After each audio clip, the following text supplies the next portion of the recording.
1856, James Buchanan is elected President of the United States.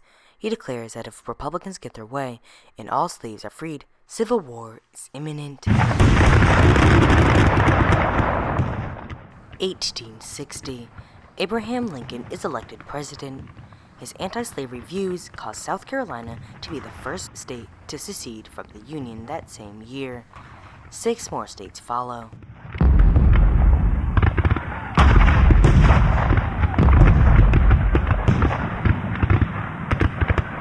1861. After Southern forces fire against Fort Sumter, South Carolina, the Civil War officially begins. Lincoln calls 75,000 people to serve in the Northern Army. 1863. Lincoln signs the Emancipation Proclamation, thus freeing all enslaved people. 180,000 freed slaves and enslaved people fought for the Union.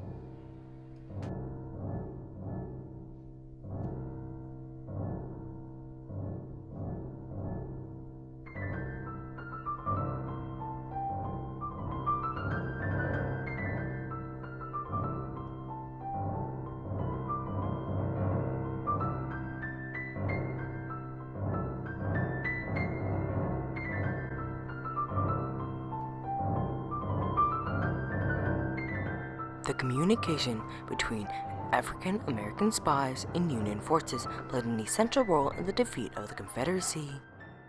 Spies play a pivotal role in every war, especially in the Civil War. Spies were, and still are, an essential way to get information on the enemy. One reason the Union was able to defeat the Confederacy is because of how elite some of its spies were. It was not just the spies, but it was the African-American spies. African-Americans could easily blend in with slaves in the Civil War. Spies could quite easily take the role as a slave, right under the noses of their ignorant masters.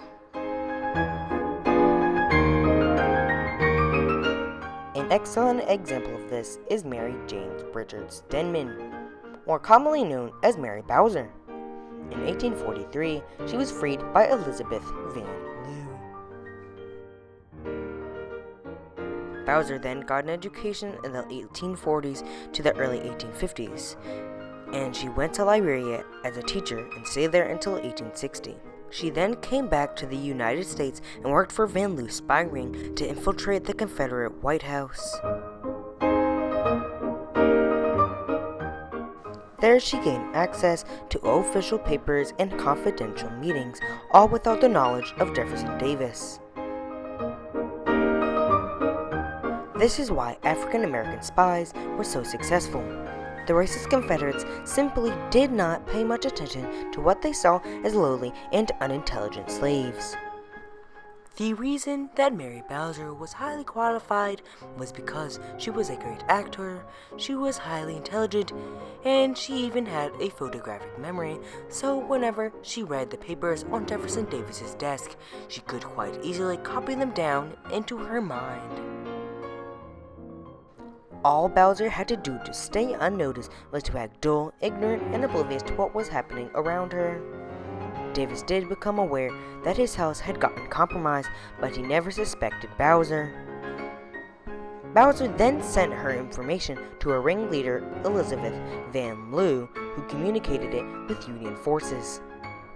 This intelligence was then used in the defeat of the Confederacy. General Grant of the Union even said that the most valuable information came from Mary Bowser and Van Lew. While the majority of African Americans were still enslaved at the time, she was in the field not picking cotton, but working as a spy. Mary Bowser said after the Civil War, quote, "I felt that I had the advantage over the majority of my race, both in blood and intelligence, and that it was my duty, if possible, to work where I am most needed," close quote. Another African American spy was W.H. Ringgold. He was forced by the Confederacy to work on riverboats moving troops and supplies. After 6 months of this forced labor, he came to the north and communicated everything he knew about the Confederate fortifications on the Virginia Peninsula. he communicated the locations of fortifications in multiple cannon positions and troop concentrations along the York River. General George B. McClellan stated that the intelligence was the best he had received before the start of the campaign in March 1862. No white man would be able to do what W.H. Wragg did. Since he was African American, the Confederacy forced him into labor, which allowed him to use intelligence against them. This also led to the defeat of the Confederacy. An additional important African American spy was Harriet Tubman. Months after the Civil War began, Harriet Tubman was recruited as a Union spy by Governor Andrew of Massachusetts. She got information from local slaves and quickly developed a team of scouts who knew the area of Beaufort, South Carolina, well. She mapped the region with Confederate vulnerabilities and outspots, which allowed African American soldiers to conduct multiple successful raids throughout the area.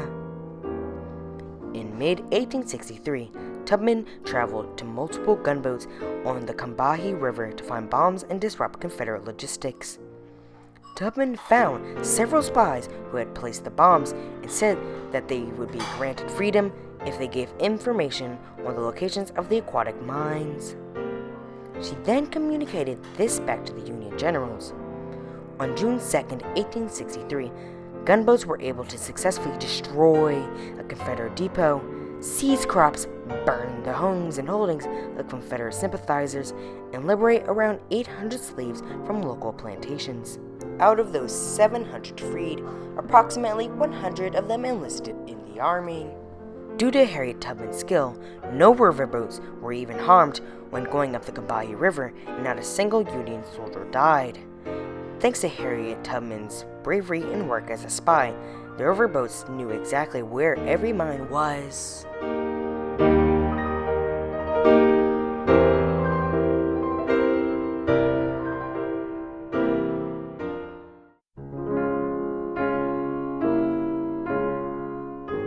Another African American spy was John Scobell. He was recruited in 1861 as a spy for Allan Pinkerton's spy ring. Being well educated by his owner, he excelled at role-playing and made a great spy. By acting as a servant, Scobell provided much-needed intelligence on status of supplies, Confederate order of battle, and troop morale and movements.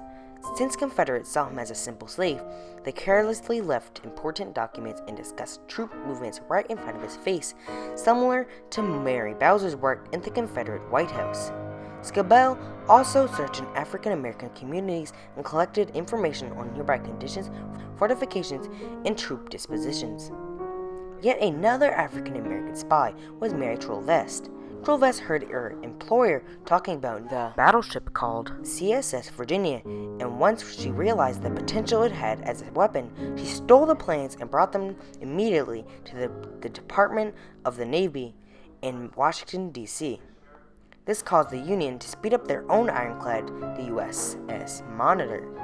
Without this valuable information, the Virginia would have been able to destroy vulnerable Union ships, which would allow the Confederacy to receive desperately needed supplies from Europe, and the outcome of the war could have potentially gone south.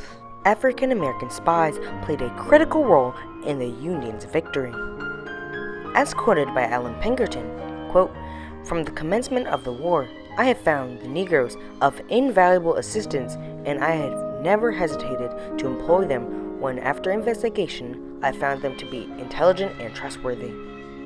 African American spies were a unique and essential asset that the Union had in winning the Civil War.